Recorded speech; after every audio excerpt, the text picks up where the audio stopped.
Hello दोस्तों, आप सभी का आरपी क्लासेस में स्वागत है। आज हम क्वेश्चन नंबर 3 देखेंगे आगे।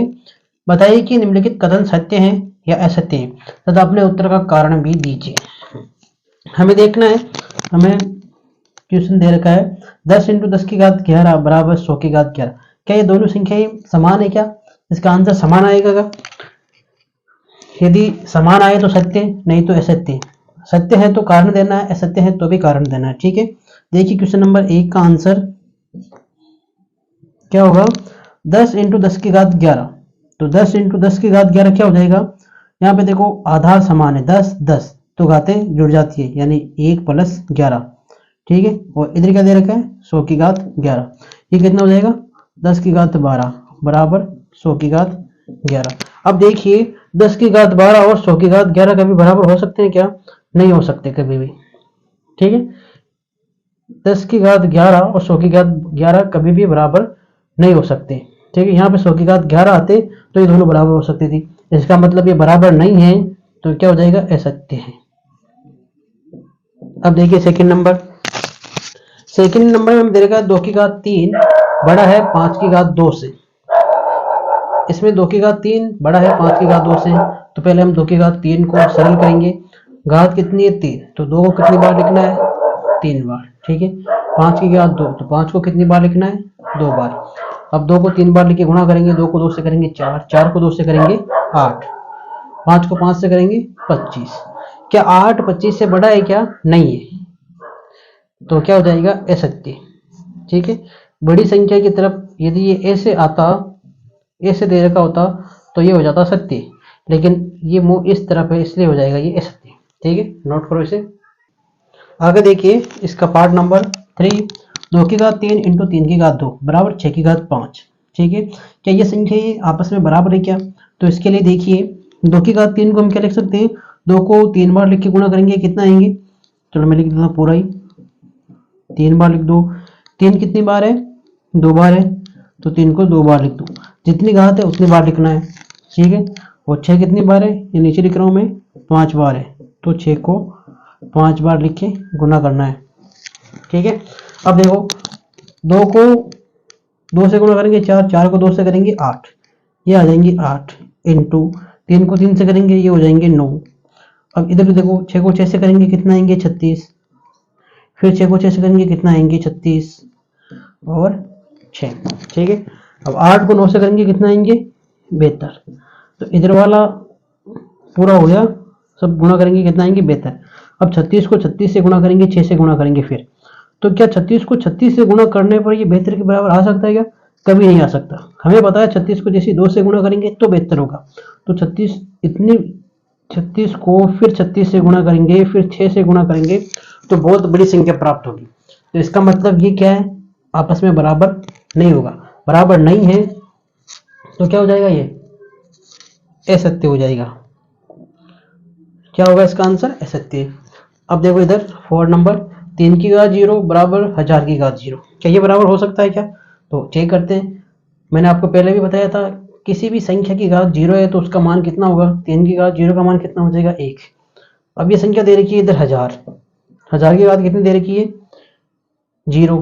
तो कोई सी भी कितनी भी बड़ी संख्या हो, उसकी घात अगर 0 दे रखी है तो उसका मान 1 ही होगा, यानी दोनों संख्याओं का मान 1 है, यानी 3 की घात 0 बराबर 1000 की घात 0 क्या बराबर है? बराबर है, तो ये बात सत्य है।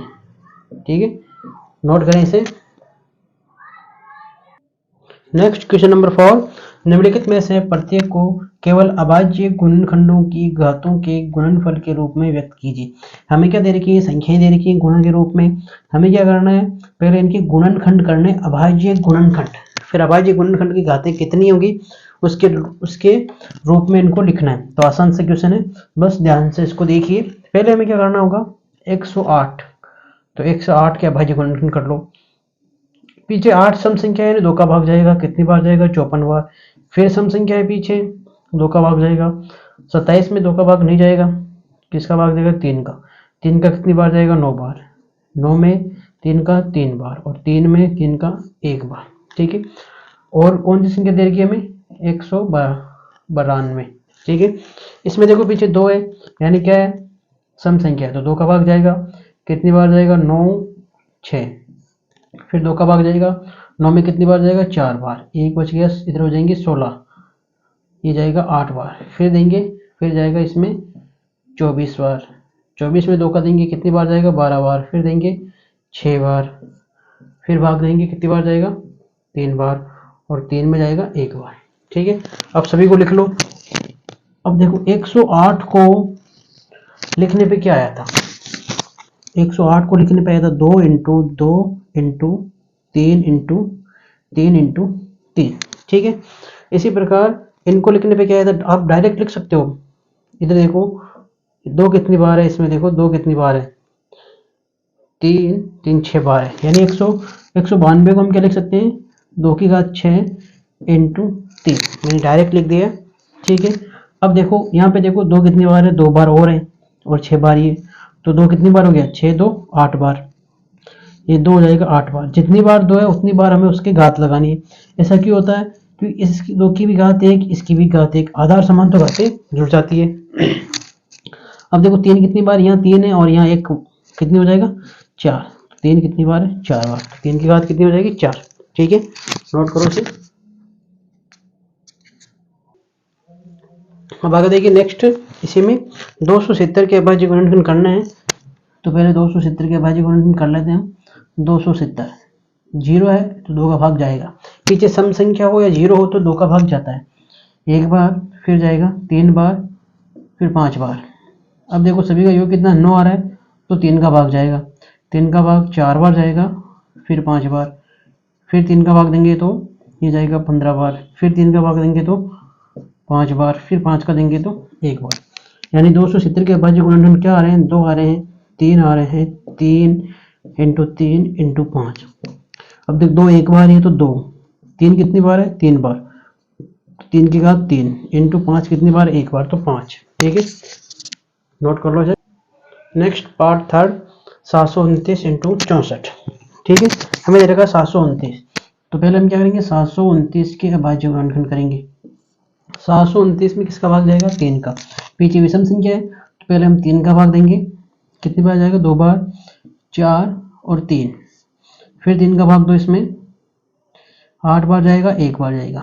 81 में 3 का भाग कितनी बार जाएगा, ये जाएगा 27 बार, फिर 3 का भाग कितनी बार जाएगा 9 बार, 3 का भाग 3 बार, फिर 3 का भाग 1 बार।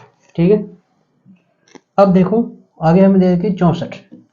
64 में पीछे सम संख्या यानी 2 का भाग जाएगा, किसी भी संख्या में 2 का भाग देते संख्या क्या हो जाएगी आधी हो जाएगी। ठीक है, फिर 2 का भाग देंगे कितनी बार जाएगा 16 बार, फिर 2 का भाग देंगे 8 बार, फिर 2 का भाग देंगे 4 बार, फिर 2 का देंगे 2 बार, फिर 2 का दोगे 1 बार। ठीक है, अब आप चाहो तो डायरेक्ट लिख सकते हैं। इधर देखो ये 3 कितनी बार है 6 बार, तो आप चाहो तो पहले लिख लो 3 को 6 बार लिख लो, ये चाहो तो डायरेक्ट लिख लो 3 की घात 6। ठीक है, 2 कितनी बार है 2 भी 6 बार, इसको गुणा लगा के 2 को भी लिख लो 6 बार। 2 और 3 के अभाज्य संख्या है। ठीक है, अब देखो 3 कितनी बार है 6 बार, तो 3 की घात कितनी हो जाएगी 6, 2 भी 6 बार है तो 2 की घात कितनी हो जाएगी 6। ठीक है, नोट करें इसे। अब देखिए इसमें लास्ट बचा है 768। ठीक है, तो 768 के पहले हम क्या करेंगे अभाज्य गुणनखंड। ठीक है, तो पीछे सम संख्या है, 2 का भाग कितनी बार जाएगा 3 बार, फिर जाएगा ये 8 बार, फिर जाएगा 4 बार, फिर 2 का भाग देंगे तो 1 बार, फिर 9 बार, फिर जाएगा ये 2 बार, फिर 2 का देंगे पहले 19 में देंगे कितनी बार जाएगा 9 बार, 1 बचेंगे 12, 12 में जाएगा 6 बार, फिर 2 का देंगे 4 बार और ये 8 बार, फिर 2 का देंगे कितनी बार जाएगा 24 बार। ठीक है, फिर देंगे कितनी बार जाएगा 12 बार, इधर कर रहा हूँ मैं आगे, 12 में 2 का देंगे कितनी बार जाएगा 6 बार, 6 में 2 का देंगे 3 बार, 3 में किसका भाग जाएगा 3 का। ठीक है, अब देखो 2 कितनी बार है 3 8 बार, तो 2 कितनी बार है तो 2 8 बार है तो 2 की घात हो जाएगी 8 इंटू 3 कितनी बार है 1 बार, तो 3 हो जाएगा 1 बार। ठीक है, तो इसका आंसर क्या हो जाएगा 2 की घात 8 इंटू 3। ठीक है, यदि हमारा वीडियो पसंद आया तो लाइक शेयर सब्सक्राइब जरूर करें। तो आज के लिए इतना ही, फिर मिलेंगे नेक्स्ट वीडियो में।